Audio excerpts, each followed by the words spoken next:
Hello friends, आज की इस वीडियो में हम गैमेटोजेनेसिस के बारे में डिस्कशन करेंगे।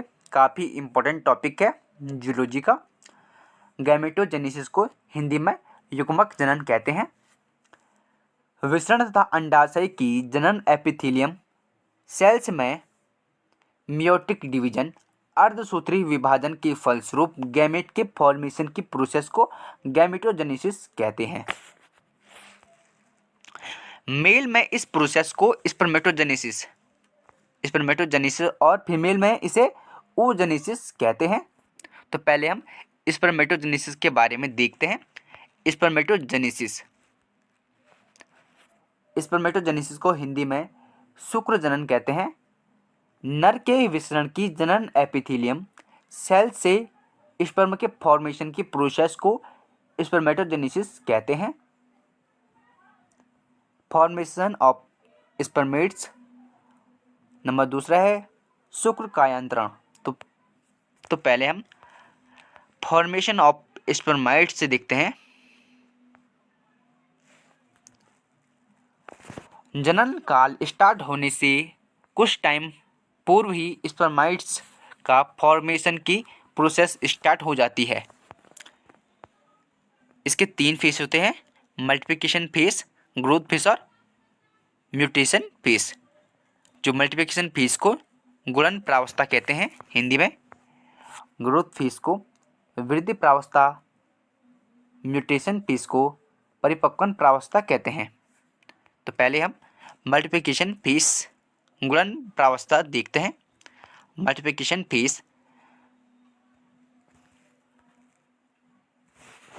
जनन एपिथेलियम की जिन सेल से स्पर्म बनते हैं वे प्राइमरी जर्म सेल कहलाता है। इनका आकार एवं केंद्रक जनन एपिथेलियम की अन्य सेल्स की अपेक्षा बड़ा होता है। ये सेल समसूत्री विभाजन द्वारा बार बार विभाजित होता है। तो दोस्तों, काफ़ी इजी लैंग्वेज में हमारे नोट्स रहते हैं, हिंदी प्लस इंग्लिश मिक्स रहते हैं। तो पहला हमारा ये स्पर्मेटोगोनियम में मल्टीप्लिकेशन फेस में ऐसा होता है, जनन एपिथेलियम के जिन सेल से स्पर्म बनते हैं वह प्राइमरी जर्म सेल कहलाते हैं। और जो इनका साइज होता है, साइज और केंद्रक क्या होता है इनका, जो अन्य कोशिकाओं की अपेक्षा इनका केंद्रक बड़ा होता है और इसमें समसूत्री विभाजन होता है। समसूत्री विभाजन में कोशिकाएं क्या होती है, बार बार विभाजित होती रहती है। जैसे एक सेल से 2 सेल्स बने, 2 से 4। फिर आता हमारा ग्रोथ फेज।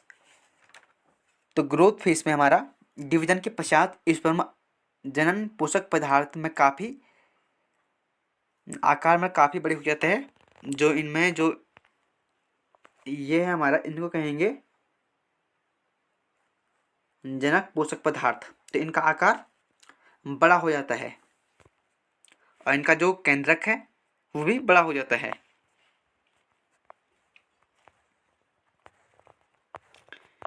दूसरा था हमारा growth phase.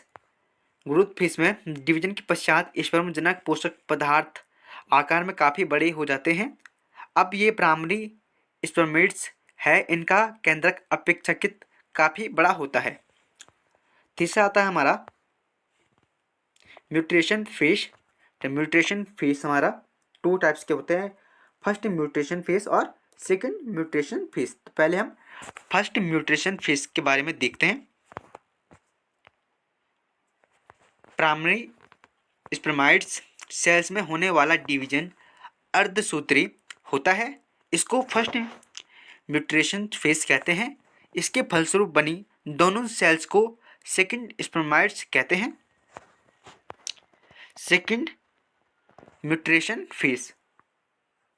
Second mutation phase के कुछ टाइम पश्चात सेकंड स्पर्म सेल से सेकंड म्यूटेशन डिविजन्स के फलस्वरूप प्रत्येक प्राइमरी स्पर्म सेल से 4 सेल्स बनते हैं। तो हमारा जो आखिरी में 4 सेल्स हमारे बनते हैं। तो देखो ये इसमें हमारा 4 सेल्स बने।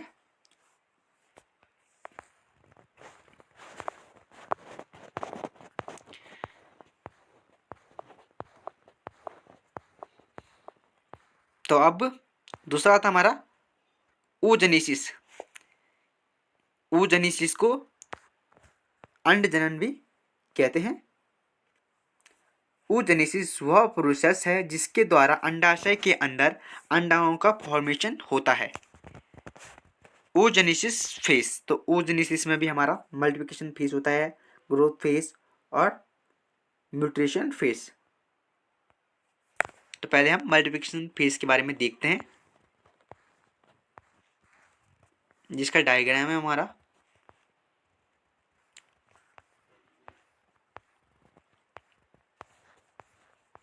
मल्टीप्लिकेशन फेज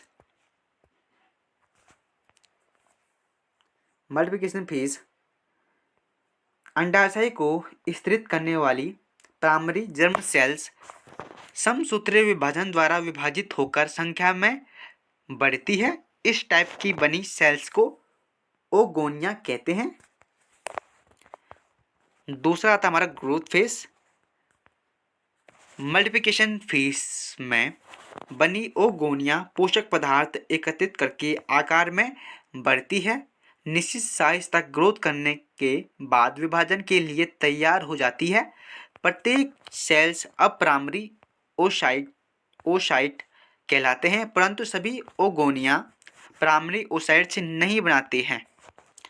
तीसरा आता है हमारा म्यूटेशन।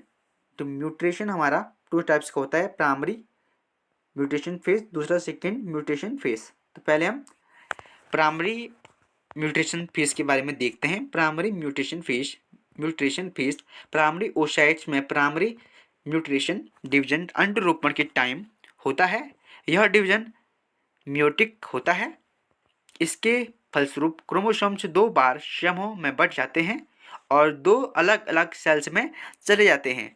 प्रत्येक सेल्स में क्रोमोसोम्स की संख्या आधी होती है।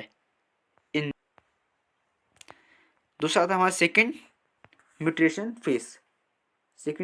फेज। यह डिवीजन उस टाइम होता है जब अंडाणु अंडवाहिनी फैलोपियन ट्यूब में पहुंचता है। उस टाइम तक पूर्ण नहीं होता है जब तक कि स्पर्म उसमें प्रवेश नहीं कर जाता है। तो यह डिवीजन समसूत्री होता है। तो मतलब जो सेकेंड म्यूटेशन डिवीजन है, तो इसमें जो अंडवाहिनी में जो अंडाणु है वो अंडवाहिनी मतलब फैलोपियन ट्यूब में पहुंच जाता है। तो ये उस टाइम तक पूर्ण नहीं होता है, ये जब तक उसमें स्पर्म प्रवेश नहीं कर पाता है। तो यह डिवीजन समसूत्री होता है। दोस्तों आज की वीडियो हमारी यहीं पे होती है समाप्त। मिलते हैं आपको अगले टॉपिक के साथ। अगर वीडियो अच्छी लगी हो तो चैनल को जरूर सब्सक्राइब करना। मिलते हैं आपको अगली वीडियो के साथ, तब तक के लिए धन्यवाद।